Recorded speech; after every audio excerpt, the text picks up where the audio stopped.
na série Andando nos Passos de Jesus. Tem sido uma bênção para nós e temos desfrutado do Senhor, do cuidado dele conosco de forma poderosa. E hoje nós temos mais uma parte dessa série, mais uma mensagem dessa série, vivendo como uma missão, assim como Jesus. Nós vamos falar um pouco de uma coisa que eu não gosto, tenho dificuldade, e hoje eu posso ficar à vontade, né? Às vezes eu prego sobre qualquer coisa e no final dá na missão, né? As crianças nesse momento podem ir, e quem ainda não fez o check-in, está com um filho aqui, entrou, pode procurar uma das tias e eles vão nesse momento para o culto deles. Amém? Abre a sua Bíblia, por favor, no Evangelho de Lucas, capítulo 19.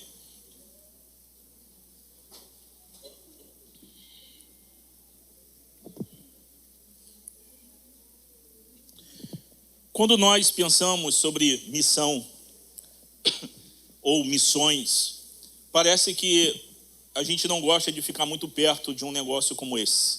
Missão, missões.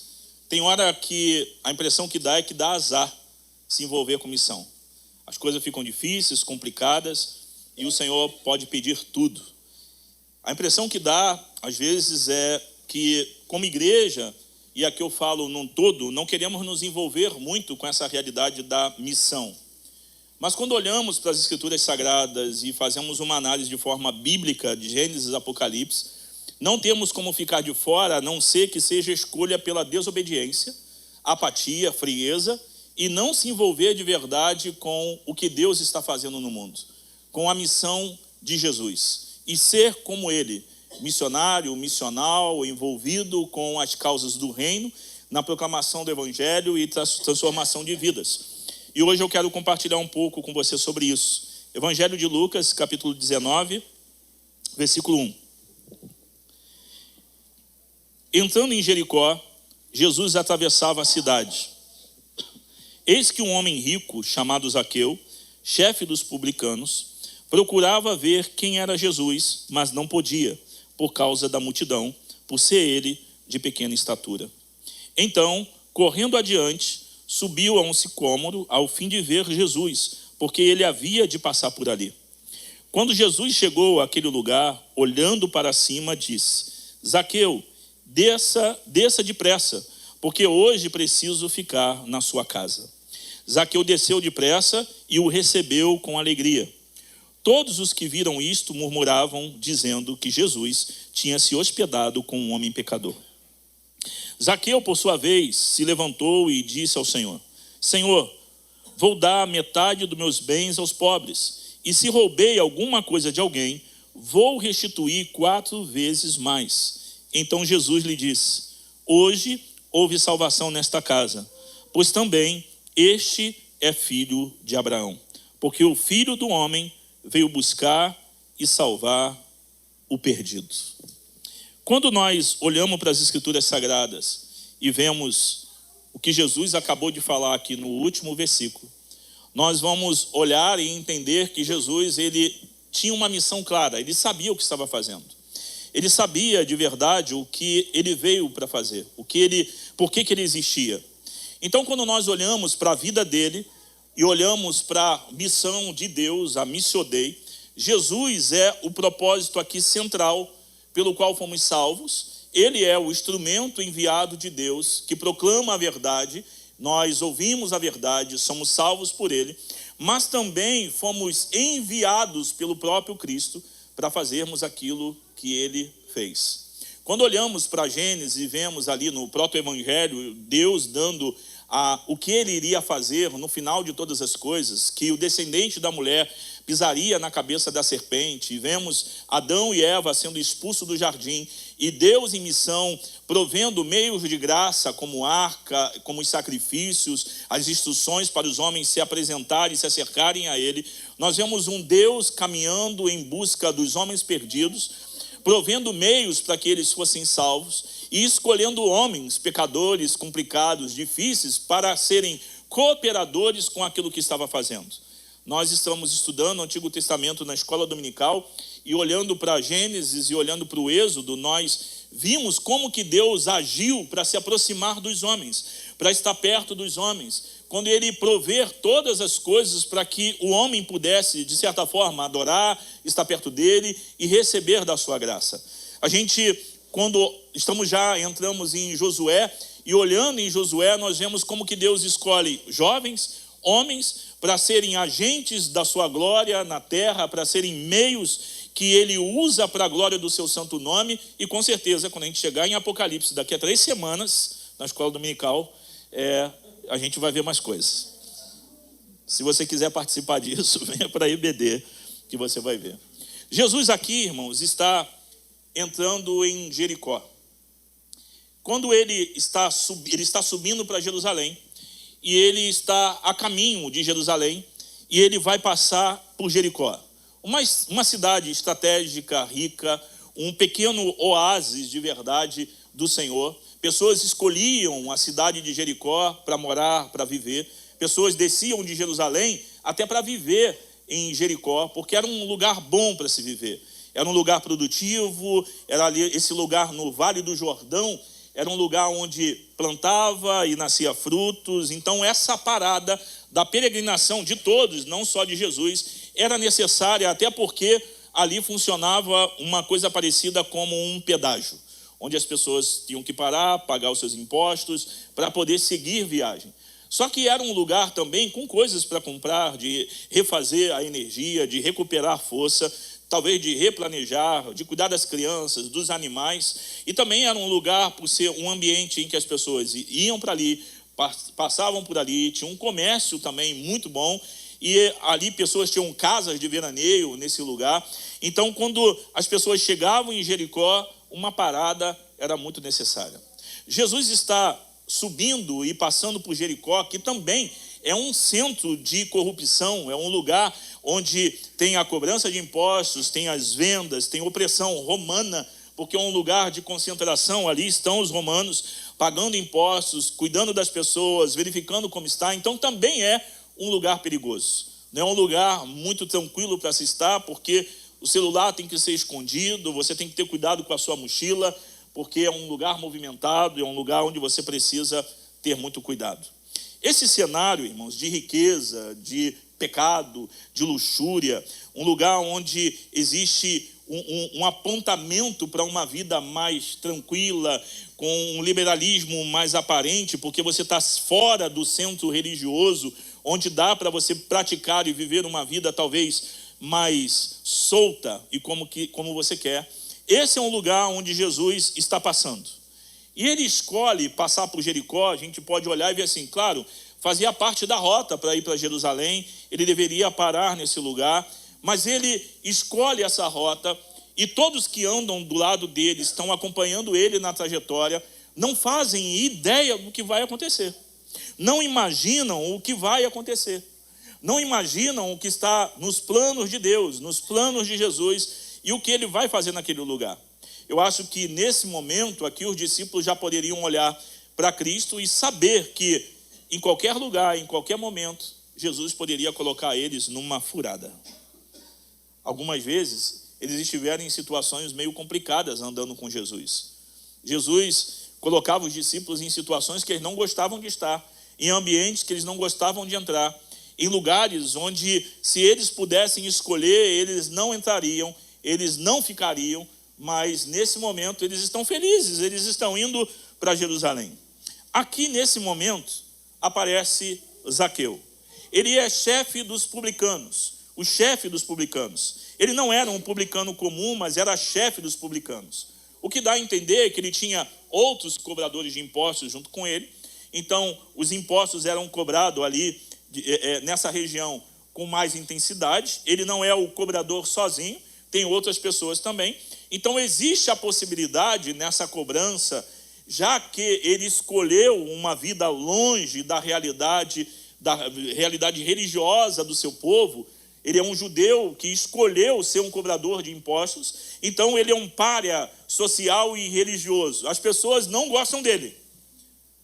Porque, imagina, irmãos, você chega lá na Europa, em algum país lá, na Bélgica, e o cara que mais te lasca financeiramente, te cobrando tudo que pode, é um carioca de Campo Grande. Você fala, pô, brother, ajuda aí, né?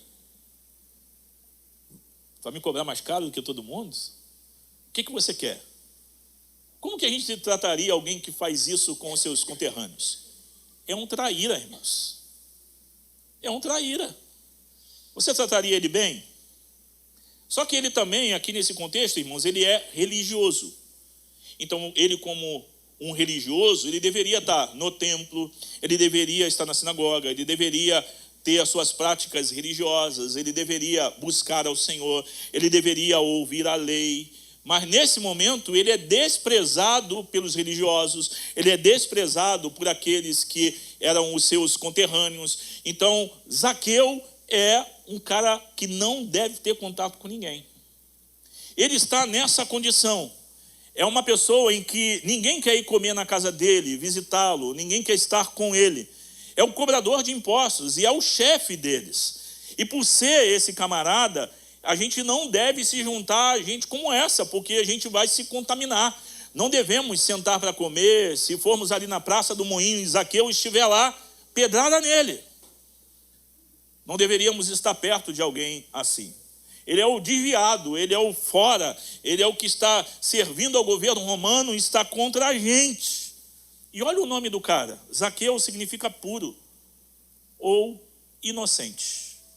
Mas a reputação, irmãos, não tem nada de pura. Ele, para os judeus, para os religiosos, ele é um indigno, ele é um impuro. E a sua reputação já está manchada em todos os lugares. Como seria esse cara ir para a rua? Como seria ele andar no meio do povo? Como que seria isso? Ele olha para toda essa realidade, só que ele é infeliz. Ele não é pleno, a sua riqueza não satisfaz. Ele tem uma busca no seu coração que ele não sabe explicar muito bem. Poderia estar na sua casa várias e várias vezes, bebendo de um bom vinho, curtindo de uma boa comida, estando ali sozinho e pensando, mas o que Zaqueu queria e o que ele buscava? O que ele tanto desejava? O que ele colocaria como algo que o faria feliz? Ele já experimentou que o dinheiro não o fez feliz, que se afastar do ambiente religioso não o fez feliz, que estar longe de tudo isso complicou mais a vida dele, e nessa hora, como que ele vai no templo? Como que ele vai se juntar com os seus irmãos para ouvir a voz de Deus nas Escrituras Sagradas? É difícil para ele habitar e ir para algum lugar assim, irmãos, porque ele não é bem visto, não é bem quisto, mas ele tem algo no coração. Ele tem um desejo no coração. E ele ativa isso. O Espírito Santo ativa isso no coração dele. E ele ouve. Alguém proclama, alguém diz e fala sobre Jesus, que ele está num caminho indo outra vez e vai passar por Jericó. E ele ouve isso. E dentro dele acontece algo extraordinário e poderoso, e é aquela coisa que sem muita explicação, não sabemos direito quem é, mas temos uma necessidade de saber quem é ele, e vê-lo, estar diante dele, experimentar ver o rosto dele, e saber quem é esse homem que vem da Galileia, quem é esse homem que anda com os impuros, quem é esse homem que atende pecadores, quem é esse homem que toca em leprosos, quem é esse homem que consegue habitar e comer com aqueles que os religiosos não gostam. Esse homem vai passar por Jericó, está passando pela cidade, e aí tem alguns impedimentos para a realidade dele, segundo o texto, que é a baixa estatura e a multidão, irmãos. A multidão seria muito perigoso. E ninguém lhe dava passagem. A estatura dele o impedia. Como ele tinha grana e tudo, eu não sei como que era a saúde naquela época, mas eu fico imaginando o Zaqueu, o gordinho ou o magrinho, mas como que sobe numa árvore assim, rápido? Eu já subi em muita árvore. Hoje só se tiver pitbull atrás. Ou com uma escada. Mas eu já subi. Esse camarada olha para uma árvore, uma figueira, e ele, vou subir ali. Eu quero ver. E ele sobe nessa árvore e ele fica lá. Eu fico imaginando, quando Jesus passasse ali, o que ele faria? Talvez inspirado no cego de Jericó: Jesus, filho de Davi, tenha misericórdia de mim. Mas ele subiu. E Jesus está indo em direção a ele. Ele se humilha de certa forma ao se expor, ao subir numa árvore, ao subir nessa figueira brava. Era um ato de humilhação pública. É um homem de posição, é um homem rico, é um homem que tem posses, é um homem que tem condições. Então, nesse momento, ele quebra essas barreiras sociais, pessoais, o seu ego, e ele percebe que ele precisa ver Jesus, precisa saber direito quem é ele. Então ele estava disposto a pagar o preço da vergonha, da exposição, para ter um vislumbre do Messias, para saber quem é ele. E ele sobe na árvore. Só que acontece algo poderoso que a gente vê no texto, que é Jesus chega perto dele. E nesse momento deixa bem claro de que a iniciativa não foi tomada primeiro por Zaqueu, foi primeiro na eternidade no coração de Jesus. Eu vou passar por aquele lugar, eu vou ter um encontro desse homem. E ele olha para ele, esse homem observando e vê, e ele deixa claro para todo mundo naquele momento e para todos nós, que ele é o Deus que busca os perdidos. Zaqueu pode olhar e falar assim: eu estou buscando. Mas Jesus se antecipa e mostra para ele que quem está buscando Zaqueu é Jesus. Fazia parte do seu plano, ele está ali. E de forma intencional, ele dá uma olhada para cima e com um gesto de intencionalidade, de propósito, ele olha para ele e o chama pelo nome: Zaqueu. Meu irmão, eu tinha caído lá da árvore. Tá doido? De onde esse cara me conhece? Que intimidade é essa? E ele diz: Zaqueu. Meu irmão, é como uma flecha que quebra as barreiras religiosas. É como uma flecha que destrói os enganos do coração. É como uma flecha divina mostrando que eu vim aqui para te buscar, cara. Eu vim aqui para achar você, para buscar você. Nesse momento, Zaqueu tem uma experiência maravilhosa, como a experiência de Adão. Adão está no jardim e Deus o chama pelo nome, mas ele estremece porque ele está em pecado, caído. Mas nesse momento, andando pelo jardim de Jericó, pelas suas ruas empoeiradas pelo pecado, o lugar de afastamento, o lugar onde um Deus santo não deveria pisar, ele vai naquele lugar e esse homem que está na árvore, ele olha para ele e diz: Zaqueu. Meus irmãos, isso me traz uma segurança tão forte no meu coração, porque ainda que eu vá embora, eu sei que ele vai me buscar. Eu sei que ele vai atrás de mim. E a resposta imediata dele, porque Jesus olha para ele e diz: me convém hoje, eu quero hoje, faz parte do meu propósito hoje, repousar, estar na sua casa. Eu quero ir para a sua casa. Ele desce de forma alegre e demonstrando aqui aquele tipo de conversão integral, poderosa, que acontece quando escutamos a voz de Deus, escutamos o Evangelho, imediatamente cheio de alegria, com esse sinal de ser alguém genuíno, mesmo sendo impuro, alguém que olha para essa realidade da voz de Jesus e ele desce depressa. Porque Jesus disse para ele: desce depressa. Essa metanoia que acontece dentro dele, essa transformação integral, radical e poderosa, leva Zaqueu a não levar em conta de que um mestre poderoso, que tem um nome e reputação, está dizendo que vai entrar na casa dele, no meio de uma multidão. Mas, irmãos, ele não está nem aí. A multidão murmura, reclama. Mentalidade legalista, excludente, de separação, de entender que ele não deve participar de nenhum contato com, ainda que seja um vestígio da presença e da glória de Deus. Eles murmuram e questionam: esse cara vai entrar na casa de pecadores para comer com eles? Aí Jesus para e pensa: o que vão falar de mim? Minha reputação? O que vai ser do meu ministério?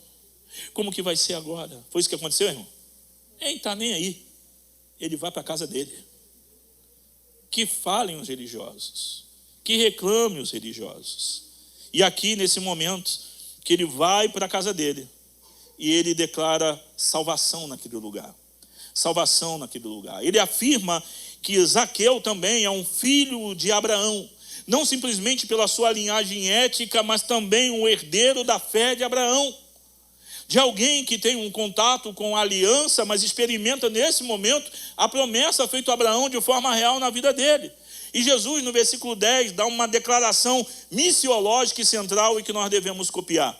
O Filho do Homem veio buscar e salvar o que estava perdido. Essa, meu irmão, é a essência da encarnação de Jesus, do seu ministério, do seu sacrifício, a razão da sua vinda, do seu propósito, e ele confia isso a todos nós. Existimos para salvar e buscar os perdidos através do Evangelho. Vivemos, na verdade, nesse mundo de paradoxos. Temos mais conexão digital do que nunca na história. Mas a solidão é uma epidemia hoje. As pessoas estão sozinhas. Acumulamos bens, mas acumulamos também vazio existencial. A nossa alma está gritando, buscando por sucesso, ansiedade e depressão são os recortes e também são os recordes desse tempo. A gente olha e as pessoas estão se auto-identificando como gente sem saber o que vão fazer da vida. O que será deles? Assim como Zaqueu, na realidade de Jericó, muitos de nós estamos olhando para a nossa própria vida, estamos às vezes no topo da pirâmide social, temos fama, temos reputação, estamos financeiramente bem, mas por dentro estamos subindo em árvores, desesperados, porque nossos vícios, nosso trabalho, nossa religiosidade, o vazio de uma vida sem Deus, longe dele, uma vida sem validação de Deus sobre nossa identidade, quem somos, esse vazio vai nos levando a cada dia para longe e longe e longe de Deus. Zaqueu, irmãos, é um espelho da nossa realidade. A história dele não é apenas um conto antigo, não é algo que estamos lendo na Bíblia, mas é a realidade de hoje de todos os homens caídos. Não conseguem encontrar realização, felicidade fora de Cristo e vão tentando até o desespero tocar o coração e a alma e escolher, às vezes, dar cabo da vida ou então se acomodar a uma vida vazia, sem sentido, até chegar o tempo de sua morte. Até chegar o tempo onde já não tem mais nada o que fazer, até chegar o tempo onde vamos nos sentir perdidos e não vamos encontrar felicidade, não vamos encontrar sentido, mas nesse momento, com esse espelho da realidade, nós temos uma esperança, irmãos. Se você é um salvo em Jesus Cristo, você deve pegar essas incertezas, essas dificuldades, essa vida sem propósito e entender que a missão ressignifica a vida também. Quando um salvo em Jesus está perdido em si, sem saber em que se conectar, o que fazer da vida, precisa entender de que o Filho de Deus veio em missão nesse lugar e ele também quer nos envolver nessa missão. Então a missão pode ressignificar a tua realidade de vida, a tua existência como cristão, para que você viva de fato para a glória de Deus e não para si mesmo. Queremos que Jesus pare quando nós subimos nas nossas árvores, para ele prosperar a nossa vida, nos dar mais riqueza, mas não existe um grito de socorro por salvação, por propósito, por ressignificação. Cristo pode fazer isso em nós. Mas se você achar de que você vai encontrar isso fora de Cristo, estamos perdidos. Estamos perdidos. As pessoas nascem, ficam confusos na adolescência, arrumam um namorado, acham que o casamento vai agora dar sentido e propósito à vida, casam, continuam sentindo esse vazio, não sabem muito o que fazer, então vamos ter filhos. Aí tem filhos, faz faculdade, 1, 2, 3, troca de emprego, sem saber muito o que vai fazer da vida, porque a vida é comer, beber e se vestir. E aí, chega na meia-idade, fica perdido de novo, igual na adolescência. E aí, o que eu vou fazer da minha vida? O que será agora? Como que eu vou morrer? É melhor já fazer um plano funerário, porque eu não quero dar trabalho para ninguém. Então, já que não tem sentido e não sei o que eu vou fazer, é melhor esperar morrer. Mas, irmãos, ainda bem que Cristo me encontrou quando eu tinha 17 anos. Lá eu descobri como que eu iria morrer. Que não seja hoje, agora. Mas eu vou morrer pregando o evangelho. Não sei onde, não sei como, não sei que dia, mas Cristo me deu sentido para a vida. Posso estar duro, sem trabalho, meus filhos, minha esposa podem morrer, eu vou continuar triste, chorando, mas pregando o evangelho, colocando as sementes do evangelho. Isso é um problema real da nossa condição caída mesmo. É uma realidade do nosso tempo, é uma realidade pós-Adão, pós-queda. A realidade da nossa queda, desse vazio existencial. Zaqueu era um homem rico, mas desprezado e vazio, sem sentido. A humanidade moderna, nosso tempo, as pessoas que vivem hoje, focando no materialismo, achando que os bens vão dar sentido, vivem de forma alienada do Senhor, e a cada dia a gente vai indo para mais longe. Uma vida fútil, uma vida sem sentido, uma vida sem propósito, a nossa alma vai perdendo o propósito, e essa fragmentação da vida, da existência, vai nos deixando a cada dia mais morto e não sabemos o que fazer. Onde encontramos saída? O que vamos fazer da nossa realidade? Aí nos deparamos, se você se entregar a essa realidade, com a exclusão social, com a exclusão religiosa, o julgamento humano, porque isso é o que acontece na nossa realidade, onde os pecadores se tratam desse jeito. A multidão em Jericó representava essa mentalidade de excluir aquele que está marginalizado, aquele que não aceitamos, aquele que não queremos. A sociedade, lamentavelmente, irmãos, pensa desse jeito. Muitas vezes nós, como igreja, estamos replicando esse tipo de pensamento. Quem que aceitamos? Quem que pode estar conosco? O status social. Separamos lugares para sentarem pessoas especiais. Achamos que estamos num nível diferente porque somos líderes. Às vezes nós agimos iguais a essa multidão que está tratando o Zaqueu desse jeito. As pessoas não são bem-vindas. Mas todos, irmãos, apesar de serem pecadores, tem a imagem de Deus neles. Todos podem ser alcançados pela graça de Jesus. Vivemos uma outra realidade dessa vida caída e complicada, que é o cristianismo institucionalizado e a fé estéril. Nós muitas vezes reduzimos o cristianismo a uma série de rituais. Sala de oração, escola bíblica dominical, pregação de domingo, oração em algum lugar, subimos um monte, e aí nos achamos fiéis e vamos indo, mas perdemos nossa eclesiologia missionária, deixamos de ser missionários, e vamos cuidando da nossa instituição e nos tornamos estéreis, não produzimos, não batizamos, não pregamos, ninguém se converte porque nos autoprotegemos. Cuidamos da gente mesmo, ninguém toca em nós, gastamos nosso dinheiro não em missão, mas em nossas festas, nas coisas que precisamos, e sempre estamos precisando de coisas. Talvez num dia que se chegássemos em uma assembleia e colocássemos uma necessidade missionária, e a compra de uma vassoura de 500 mil, e os irmãos aprovassem os 500 mil para comprar a vassoura, eu iria embora. Porque eu acho que a gente vai falar assim, rapaz, o que a gente está fazendo? Onde a gente chegou? E isso daqui não é uma metáfora, é uma realidade. Em muitas igrejas evangélicas. É realidade. E aí nos autoprotegemos, e aí nos convivemos com uma fé estéril, tratando as coisas de forma carnal e queremos Deus no nosso meio. Você já teve a impressão que Deus parece que está do lado de fora fazendo alguma coisa e não está com a gente? Que ele está no bar e não com a gente, que às vezes ele está numa rua cuidando dos outros e não com a gente. Quando o nosso culto se torna desse jeito, provavelmente ele não está com a gente, porque nós não precisamos dele sozinhos, a gente consegue fazer tudo.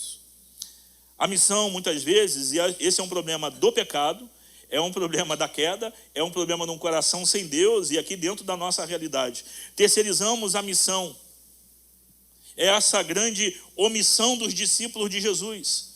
A ideia de que missões é para um grupo seleto de missionários, de pessoas especiais, em terras distantes, em lugares onde os canibais podem comer os missionários, num lugar onde alguém pode botar uma bomba no missionário e matá-lo. A gente olha para essa realidade e achamos que é impossível a gente estar nesse contexto, que é impossível a gente se envolver, e nos esquecemos de que enquanto aqui também somos testemunhas. Mesmo que você não tenha que morrer por causa disso aqui, porque você tem liberdade.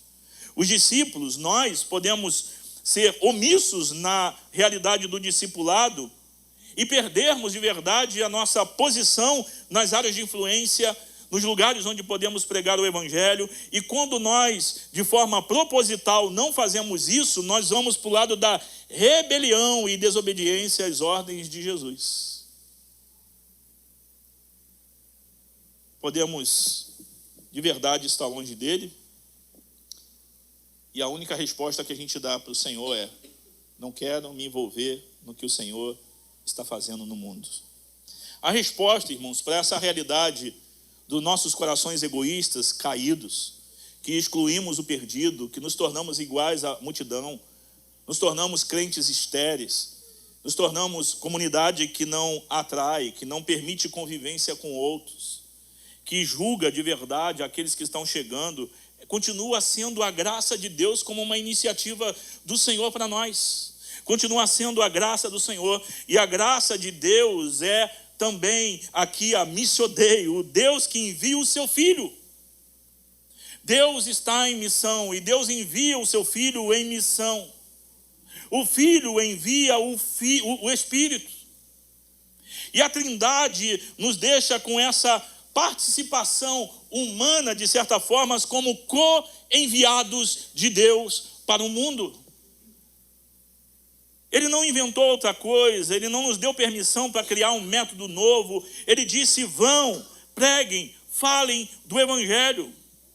A salvação não é uma recompensa, irmãos, para quem simplesmente está buscando, mas é uma iniciativa de Deus que busca os perdidos. Eles estão lá fora, eles podem estar aqui dentro, eles podem estar em outro lugar. Então, se Cristo busca, se Deus busca, o que nós devemos fazer? Ir atrás também. E como nós podemos fazer isso? Olhando para o exemplo de Jesus. Jesus, ele tem uma encarnação que é relacional. É presença, é estar junto, é presença que muda e que transforma.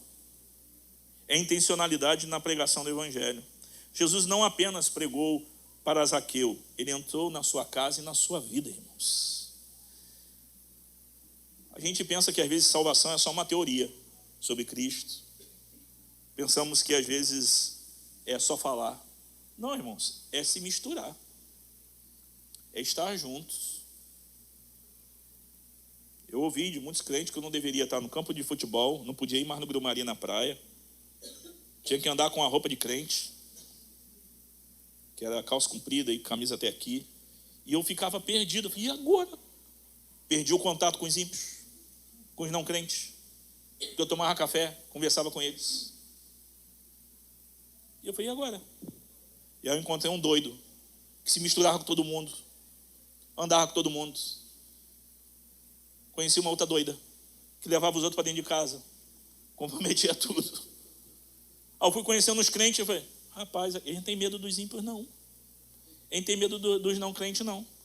E aí, irmãos, o Evangelho fez sentido para a minha vida, quando eu vejo o Cristo que se mistura com gente, que vai atrás de gente nas esquinas, que olha para pecador em cima de árvore, que toca em leprosos, que diz para quem errou e pecou e ia ser apedrejado: não peques mais, aquele que se aproxima dos ímpios. Então, se Cristo encarnado é relacional, eu enviado também tenho que ser relacional.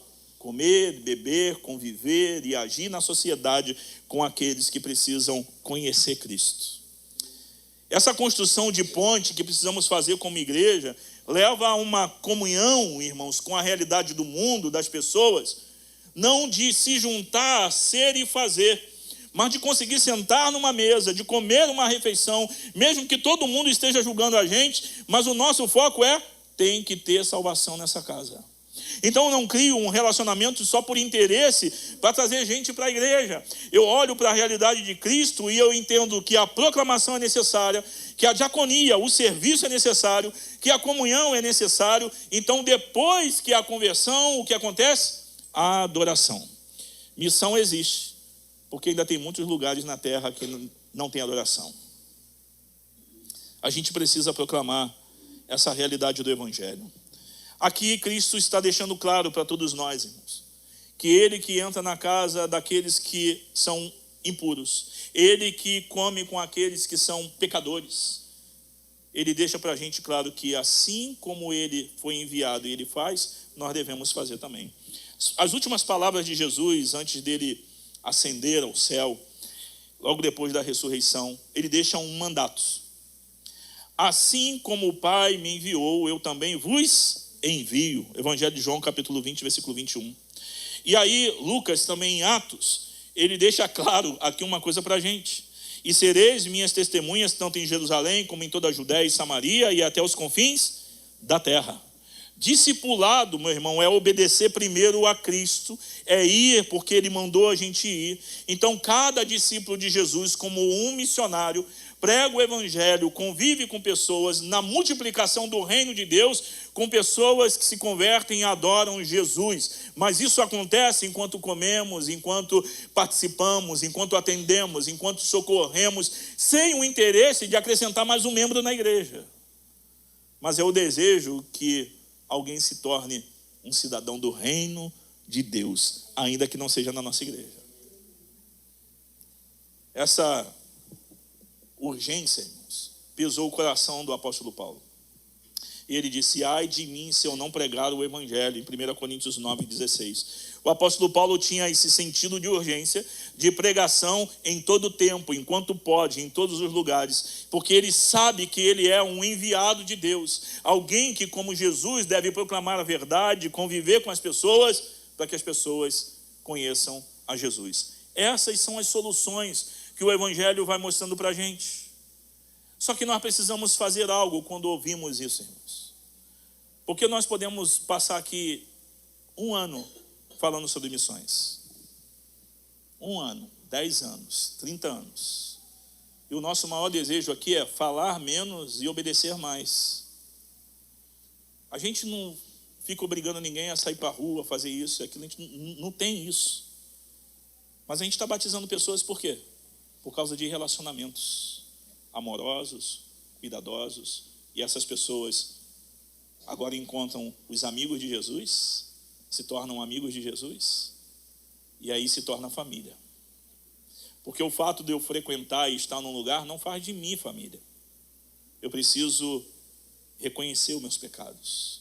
Existe um chamado urgente para todos nós, irmãos. E aqui eu falo isso com peso no meu coração. Tem 2 pessoas aqui na nossa igreja que a gente passou, acho que pelo menos metade da vida pregando sobre missão. E várias vezes nós conversávamos e falávamos: rapaz, tem hora que não quero mais pregar sobre isso não. Hoje a gente prega, fala e parece que ninguém obedece. Por quê? Porque não tem arrependimento, irmãos. Primeiro chamado ao arrependimento para todos nós. E para você que está aqui que não conhece Jesus, que não ouviu, que não sabe quem Ele é. Esse chamado aqui é para você também. Para que você possa descer da sua árvore do orgulho, da autossuficiência, das falsas seguranças. E olhar para Cristo nesse momento e entender de que Ele chamará o seu nome. De que você está aqui não é por acaso. É porque Ele te trouxe aqui para falar com você e chamar você pelo seu nome e dizer: me convém hoje entrar na tua casa. Para que você tenha alegria no seu coração e descobrir nele que existe algo maior do que tua vida e tua existência, que vai além de tudo que tu conquistou e fez e que não te traz satisfação e alegria, mas Ele pode, em uma comida com você, sentar e te mostrar o que Ele quer fazer na sua vida. Para nós, cristãos que estamos aqui, já nos comprometemos, ou então somos burros velhos evangélicos. Já estamos confortáveis e omissos. Arrependa-se de sua fé que se tornou egoísta e estéril. Não é sobre você o reino de Deus. Não é sobre nós o reino de Deus. Jesus não morreu para que você vivesse uma vida confortável e isolada do jeito que você quer.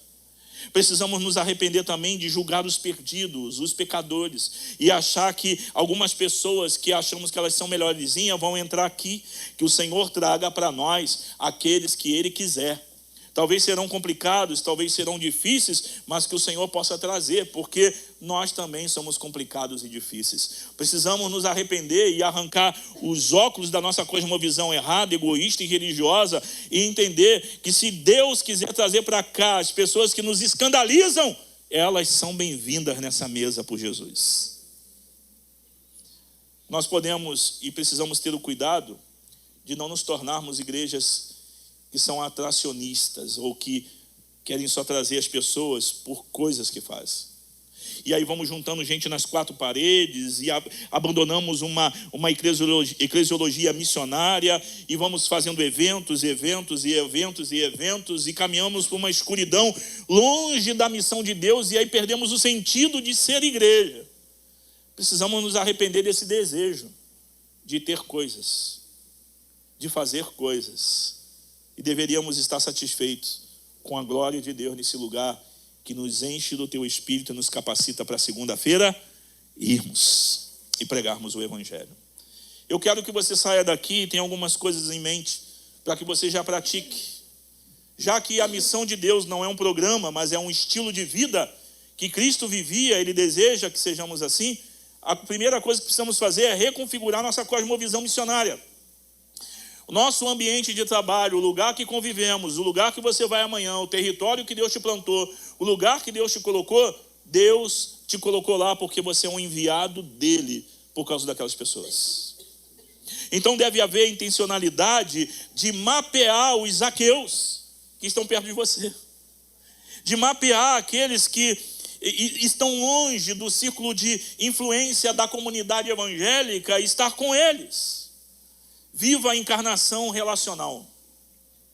Entre na vida de pessoas, vá além da superficialidade, conheça suas dores, suas alegrias, seus desafios, compartilhe suas afeições, suas histórias.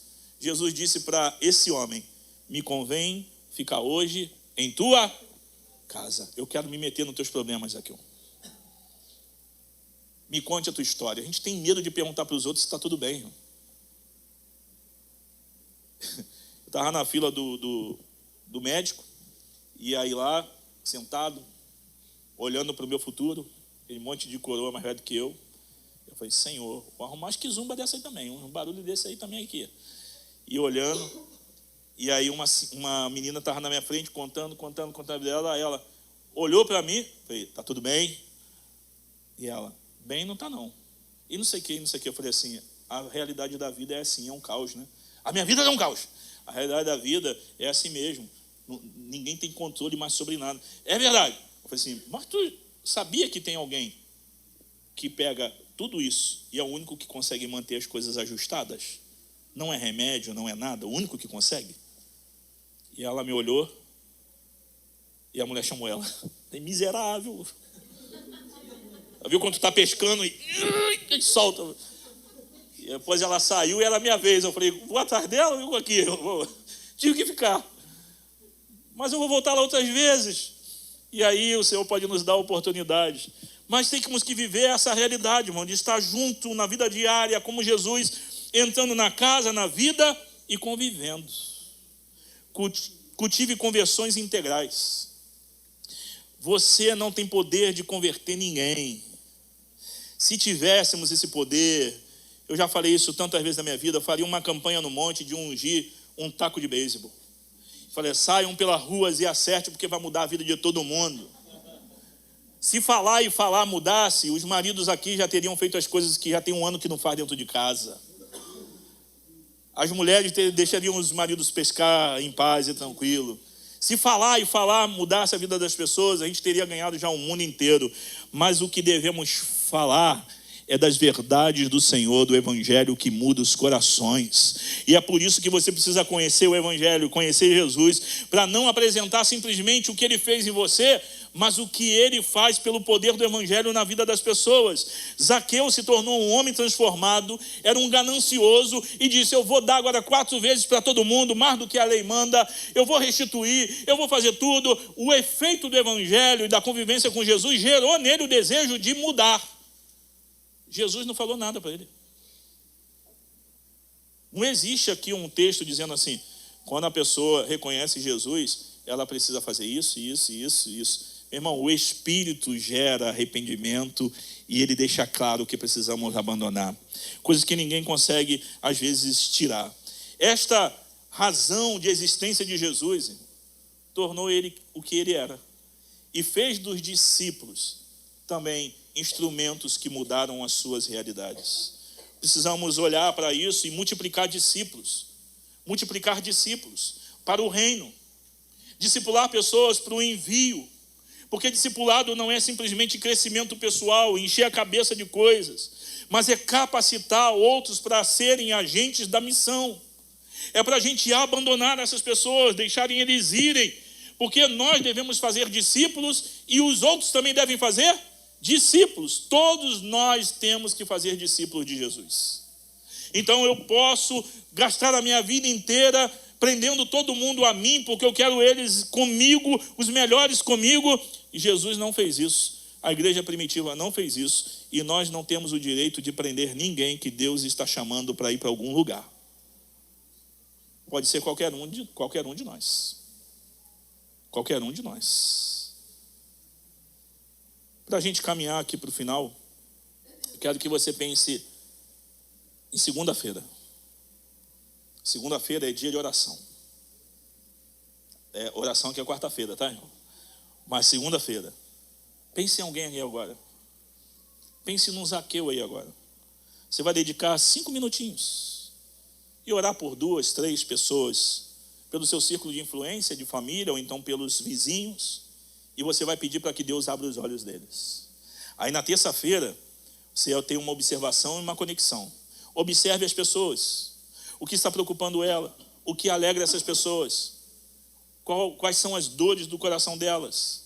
Elogie, crie conexão com alguém. Observe e se conecte. Quarta-feira, serviço e presença. Procure uma oportunidade de servir, ajudar uma pessoa de forma prática. Você trabalha, o pessoal para meio-dia para comer. Irmão, não senta com os crentes, não. Procure alguém que está isolado. Pelo amor de Deus. Já viu que tem? Aqui é a mesa dos crentes. Não sente nessa mesa. Procure uma mesa onde tem alguém sozinho. E se conecte com essa pessoa e pregue o evangelho. Os crentes já têm lá o evangelho. Porque no seu trabalho, na sua escola, tem pessoas que talvez estão pensando em dar cabo da vida naquele dia. E uma palavra pode mudar todas as coisas. Na quinta-feira, compartilhamento e testemunho. Já que tu começou na segunda, na terça e na quarta e está ali, proclame o evangelho para essa pessoa. Fale do evangelho para essa pessoa. Na sexta-feira, você faz um convite para ela ser amigo de Jesus. Ah, pastor, aí domingo a gente vai ter aqui uma galera enorme, né? Se cada um aqui fizer isso hoje, nessa semana, no domingo a gente vai estar aqui cheio. Não, cara, não é para chamar para ir para a igreja. É para chamar para ir para Jesus. E talvez para um almoço na tua casa no domingo. Para uma conexão maior com você. Esqueça, pelo amor de Deus, hein? Vai ficar gravado e aí tu pode pegar isso daqui e usar contra mim. Esqueça da igreja. Aí tá a semana que vem a gente procurando os irmãos. O que houve? Tu falou que era para a gente esquecer a igreja? Então, pelo amor de Deus, não entenda. Em nome de Jesus, Satanás, não sopre nada. E aqui para você não confundir. Faça isso. E a gente precisa entender uma coisa, irmãos. Já que Cristo nos chamou para ter uma missão como a dele, copiá-lo nessa missão, e Deus está em missão, a gente precisa olhar para Cristo e entender que ele não era só um profeta e um mestre, simplesmente o Salvador dos homens. Era isso, sim, mas olhe para ele como enviado do Pai. E esse enviado do Pai nos enviou. Essa missão é contínua, não termina aqui, só termina com a volta dele. Então a missão de Deus deve estar agarrada em nós, enraizada em nós, encarnada em nós, e a gente vai viver com esse propósito. Porque o Filho do Homem veio buscar e salvar o que estava perdidos. E Jesus disse para os seus discípulos e para nós: não se esqueçam, assim como o Pai me enviou, eu também vos envio. Pare nesse momento, olhe para Jesus, entre na vida de pessoas e permita que Jesus entre na sua. Chame as pessoas pelos seus nomes. Chame as pessoas pelo nome. Meus irmãos, um dia alguém disse que Jesus sabia quem eu era. Me conhecia. E isso mudou todas as coisas. Um dia eu ouvi minha voz, o meu nome na voz dele. E isso mudou todas as coisas. Eu sei que se um dia eu me esconder atrás de uma árvore com medo, ele chamará o meu nome. Se um dia eu me sentir perdido e subir numa árvore, ele chamará o meu nome. Mas se eu estiver bem, pleno e feliz e satisfeito nele, ainda assim, ele chamará o meu nome. Você está aqui, não foi por acaso e não foi à toa. Mas se você quer achar e encontrar real propósito de existência e de vida, faça o que Deus fez, o que Jesus fez e o que Ele mandou a gente fazer. Seguir os seus passos, o seu exemplo e nos tornarmos os enviados de Deus para Campo Grande, para o Rio de Janeiro. Existe paz que pode ser proclamada nessa cidade. Não é uma bandeira de Israel numa comunidade que vai honrar o nome do Senhor. É uma bandeira com o nome dele, que é Senhor sobre o Rio de Janeiro, sobre todos os lugares. Você vai ter um tempo nesse momento para orar. Ore ao Senhor. Peça para que Ele perdoe a sua omissão, o seu egoísmo, para que os seus olhos se levantem para Ele com compaixão e encontre o coração missionário dele. Peça que Ele te capacite com a sua graça para você viver a missão de Deus. Peça que o Senhor faça algo extraordinário no teu coração nesse momento. Amém? Ore ao Senhor.